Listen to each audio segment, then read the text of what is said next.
Hi there, welcome to 1-2 Steps. In today's video, I am going to guide you through how to open the website of Bank of America.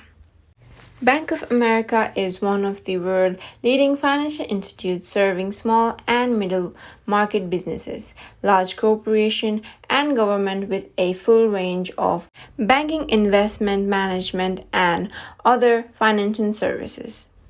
To open the website of Bank of America, first we need to open any web browser. In today's video, I am going to use Google.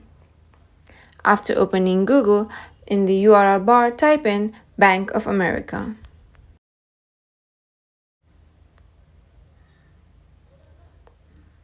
And after typing in Bank of America, click on Login to Online Banking. And after doing that, you have successfully landed. If you have any queries related to this problem, then feel free to comment down below. On the left-hand side, there is a login space.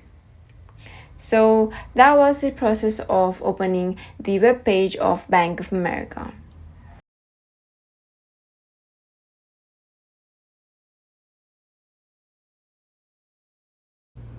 And don't forget to hit the subscription button and ring the notification bell so that you could get notification from our site.